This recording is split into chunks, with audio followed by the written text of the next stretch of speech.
Assalomu alaykum, hurmatli televizor ko'rguvchilar. Yaxshimsizlar? Dunyo Uyg'ur qurultiyi Tor televiziyasining kunlik xabarlar programmasiga hammanglar xush kelibsizlar. Men riyosatchi Iftixor Abdurashid. Bugun dushanba. Hurmatli ko'ruvchilar, tövəndə diqqətinizlər kunlik xabarlar programmamızın təfsilatını qo'yasiz. 5-iyul Ürümçi vaqəsi Şərq Türkistanның yaqinqi zaman tarixidagi eng muhim davr belgish vaqələrinin biri bo'lib, bu vaqə Xitoy mustamlikchi hokimiyati bilan Şərq Türkistan xalqi o'rtasidagi ziddiyatning mohiyatini oshkor namoyon qilgan va Xitoy mustamlikchi hokimiyati va uning xizmat qildigan munofiqlar va sotqin xoinlarning qanchalik sadoqat bildirishdan qat'iy nazar boshqalarga hech qachon haqiqiy ravishda ishonmaydiganligini yana bir qatam isbotlagan edi. Tarix bizga shuni ko'rsatdiki, bir millat o'zining taqdirini va kelajagini mustamlikchi hokimiyatning insofiga bog'lab qo'yganda, kelib chiqadigan natija faqat zulm va baloyi ofat bo'ladi. Shunga tariximizning bu ochiq savoqlarini hargiz unutib qolmasligimiz kerak. Dunyo Uyg'ur qurultoy tarkibidagi va hamkorlashayotgan barliq Sharq Turkiston Uyg'ur tashkilotlariga va muhojiratlik xalqimizga 5-iyul Ürümçi qirg'inchiligining 17 yillik munosabati bilan maxsus chaqiriq e'lon qildi. Qurultayning chaqiriqida mundaq deyilgan: Dunyo Uyg'ur qurultiyi har qaysi davlatlardagi tashkilotlarimizni va barliq vatandoshlarimizni namoyish, axborot e'lon qilish yig'inlari, muhokama va xotirlash faoliyatlari, tor programmalari, rasm ko'rgazmalari va boshqa shakldagi ommaviy faoliyatlarni o'rinlashtirish orqali 5-iyul qahramonlari va shahidlarni xotirlashga va Uyg'ur xalqining haqliq da'vosini dunyo jamoatchiligiga yana bir qatim anglitishga chaqirdi. Vatanimiz va millatimizning hurlik uchun hayotini fido qilgan shahidlarimizni xotirlash bizning milliy va diniy burchimizdir. Ularning qahramonligidan kuch olib, vatanparvarlik ro'yimizni, tiz bukmas irodamizni va ozodlikqa bo'lgan ishonchimizni har doim jonliq saqlash milliy mavjudligimizning eng ahamiyatli ifodalarining biridir. Dunyo Uyg'ur qurultiyining chaqiriqining oxirida muhojiratdagi barliq Sharq Turkistonlik qarindoshlarimizni 5-iyul munosabati bilan o'tkazilgan faoliyatlarga aktiv qatnashishga, o'zlari yashayotgan davlatlarda Uyg'ur xalqining ovozini kuchli jaranglatishga chaqirdi. Dunyo Uyg'ur qurultiyining bir hay'at Shveysariyaning Jeneva shahridagi Birlashgan Davlatlar Tashkilotida 62-navbatlik kishilik huquq kengashiga qatnashib, Uyg'ur masalasi va Xitoyning Sharq Turkistonda Uyg'ur xalqiga yurgizayotgan razil siyosatlarini fosh qildi. Mushu oyning 21-kundan boshlab Dunyo Uyg'ur qurultiyidan qurultayning raisi Turg'unjon Aloviddin, muavin raisi Zumratay Erkin va qurultayning sobiq raisi Uyg'ur Demokratiya va kishilik huquq markazining raisi Dolqin Aysodan tashkillangan bir hay'at Shveysariyaning Jeneva shahridagi Birlashgan Davlatlar Tashkilotida 62-navbatlik kishilik huquq kengashiga qatnashib, Xitoyning Sharq Turkistonda ilib berayotgan qirg'inchilik siyosati va Uyg'ur masalasi, Xitoyning Sharq Turkistonda Uyg'ur qiz ayollarga yurgizayotgan razil siyosatlarini fosh qilish bilan birga har qaysi davlatlarning Birlashgan Davlatlar Tashkilotidagi vakillari bilan ko'rishib, Xitoyning yangidan yo'l qo'ygan atalmish Millatlar Ittifoqligi qonunining mohiyatining Uyg'ur tili va madaniyatini to'liq assimilyatsiya qilish ekanligini, Xitoy o'zining qirg'inchilik jinoyatini oqlash uchun xalqaro jamiyatni aldashga urinayotganligini o'ttirib qo'ygan. Birlashgan Davlatlar Tashkiloti kishilik huquq komitetining raisi Volker Turkmo bu yig'inning ochilishida Uyg'ur masalasini o'ttirib qo'yib, Xitoyga atalmish Millatlar Ittifoqligi qonunini amaldan qoldirishga chaqiriq qilgan. Bu qatimqi kishilik huquq kengashining ayollar va qizlarga qarshi zo'ravonlik masalasi bo'yicha alayda dokladchining doklati to'g'risida o'tkazilgan yig'inda Zumratay Erkin xonim so'z qilib, Uyg'ur ayollari duch kelayotgan Xitoyning ig'ir kishilik huquq dafsanchilik masalasi va qirg'inchilik siyosatini o'ttirib qo'ygan. U so'zida mundaq degan: Bu doklad uchun va ko'pincha ko'rinmaydigan bir turga, ya'ni onalarning ayrim huquq egalari guruhi sifatida ko'rinishini ta'kidlaganligingiz uchun sizga rahmat aytamiz. Farzandlardan uzun muddat ayrilish va ularning taqdiri to'g'risidagi uchurlardan mahrum qilishning qiynash bilan barobar ekanligi to'g'risidagi bayqashlaringizni qarshi olamiz. Bu xohlagancha tutib turish, sayohat cheklamasi yoki oilaning birlashishiga to'sqinlik qiladigan boshqa to'salg'ular sababidan bolalardan ayrilgan Uyg'ur onalarning kundalik realligi. Chet ellarda biz bundaq nurg'un delillarni xotirladik. Bo'libmi Turkiyada va dunyoning har qaysi joylaridagi ba'zi Uyg'urlar 8 yildan ortiq vaqtdan buyon ota-onasini ko'rolmadi. Shundaqla farzandlarga tehdid orqali kishilik huquq dafsanchiligini oshkorlagan ayollarning ovozini bostirishga ishiltilganligini e'tirof qilganligingizni qarshi olamiz.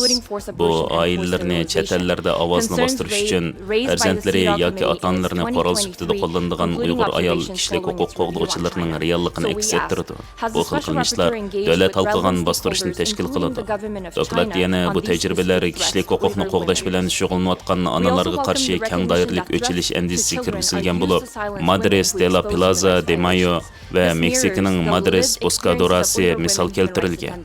Biz Uyg'ur ayollarga qarshi majburiy holda qo'rsaqdagi homillarni ilvetish va majburiy tug'mas qilib etish qatorliq majburiy tug'ut cheklash qilmishlari to'g'risidagi dokladlardan andish qilamiz. Shundaqla bu andishlarni komitet 2023-yili Xitoy qarta tekshirish ilib borgandan keyingi xulosa dokladida o'ttirib qo'ygan. Biz bu yerda shuni so'raymiz. Alayda dokladchi Xitoy hukumat qatorliq munosabatli manfaatdorlar bilan Uyg'ur onlarga qartilgan bu alayda tahdidlar to'g'risida suhbatlashdimi?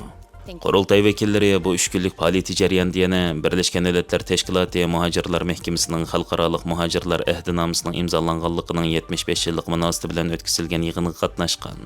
Mazkur yig'inda Dolqin Isa apandi so'z qilib, bunlarni o'ttirib qo'ygan. Navbatda Uyg'ur muhojirlari duch kelayotgan tahdidlarni, Uyg'ur muhojirlarining amaliyotda Xitoyning zulmi va qirg'inchiligidan qochib chiqadiganligini, Taylandning Birlashgan Davlatlar Tashkiloti muhojirlar kelishimnomasiga amal qilmay 40 Uyg'ur muhojirlarini Xitoy qaytarib berganligini, shundaqla bu ahvollarning boshqa yerlarda mo takrorlanayotganligini, Birlashgan Davlatlar Tashkilotining bu kelishimnomani qo'g'daydigan bir mexanizm qurib chiqishning zarurligini, Tayland Xitoy va shuningga o'xshash Uyg'ur muhojirlarini Xitoyga o'tkazib bergan davlatlarning mas'uliyatini surishti qilishga chaqiriq qilgan. Uning so'ziga qarata Xitoy vakili Uyg'urlarning xo'shal-xo'ram yashayotganligini davron silib, uning BDTda saxt uchur tarqatayotganligini aytib, chalvo qilgan. Qurultay vakillari bu qatimqi janva faoliyatida yana Tayvan va Tibet vakillari bilan bir yerga jam bo'lib, Xitoy qarshi birlik va hamkorlik o'rnatish haqida birdeklikka kelgan. Dünya Uyghur Qurultayının Angliya vakili va Uyg'ur irqi qirg'inchiligini to'xtatish tashkilotining ijroiya direktori Rayma Mahmud Angliya parlamentida axborot e'lon qilish yig'ini o'tkazib, parlamentning yumaloq ustal yig'inida majburiy emgakni yo'l qo'yish va importni kontrol qilish masalasida jiddiy harakat qilishga chaqirgan. Mushu ayning 22 kuni Angliya parlamentida parlament a'zolari, qonun mutaxassislari, jurnalistlar, tadqiqotchilar, kasbiy ittifoq vakillari, korxonalar va fuqaroviy jamiyat tashkilotlari bir yerga jam bo'lib, Angliya ta'minlash zanjiridagi majburiy emgakka qarshi turish va davlat tarafidan majburiy emgak mas'ul bo'lishni ilgari surishdagi keyingi qadamlar haqida muzokara olib borgan. Muhim voqeadan qonun chiqarish o'zgarishigacha majburiy emgakda javobgarlik uchun kurashni ilgari surish nomli bu faoliyatni Uyg'ur irqi qirg'inchiligini to'xtatish tashkiloti va kishilik huquq tashkilotlari uyushtirgan bo'lib, mazkur tashkilotning ijroiya direktori Rayma Mahmud xonim rahbarligidagi xalqaro qulluq qarishtirish tashkiloti birlikda qo'llagan va Liverpooldan kelgan Lord Alton riyosatchilik qilgan. Bu muhokama yig'ini Dünya Uyg'ur Qurultayi bilan Angliya davlatlik jinoyat organi o'rtasidagi deloda chiqarilgan sud mahkamasi hukmining ahamiyatiga markazlashgan bo'lib, bu hukmda davlatlik jinoyat organining Uyg'ur majburiy emgakiga munosabatli import mahsulotlarini tekshirishdan bosh tortishi qonunsiz deb qaralgan va majburiy emgak orqali ishlab chiqarilgan tovarlarning Angliya qonuni bo'yicha jinoiy mulk bo'lishi mumkinligi to'g'risida muhim bir misolni o'ttirib qo'ygan edi. Gerçi bu qararning ahamiyati cho'ng bo'lsa-mu, qatnashuvchilar qaror chiqarilgandan buyon ijro qilish tadbirlarining yetarli emasligini va Angliyada unumli import kontrol mexanizmining yo'qligini ta'kidlashgan. So'zligichilar sud mahkamasining qarori cho'ng qonunni bosish bo'lsa-mu, ijro qilishning yanada muhim xirisga duch kelayotganligini, Angliyaning mavjud qonunlarining dunyoviy ta'minlash zanjiri bilan munosabatli davlat tarafidan majburiy emgak silingan ko'lamni hal qilishga yetarli emasligini ta'kidlashgan.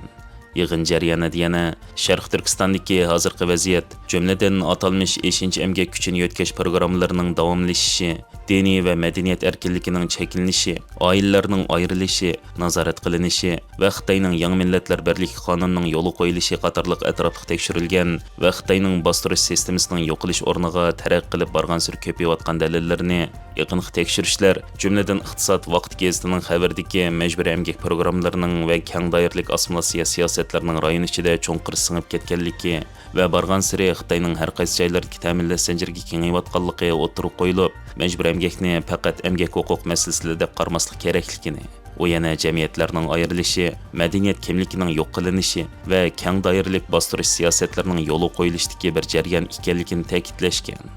Hürmetli ko'rmanlar, yuqorida diqqatingizga kunlik xabarlar programmamizning tafsilotini sundik. Keyin qitimliq sonimizgacha ko'rishgacha omon bo'lgaysizlar. Stansiyamizning YouTube kanaliga a'zo bo'lishni unutmang. Xayr xo'sh.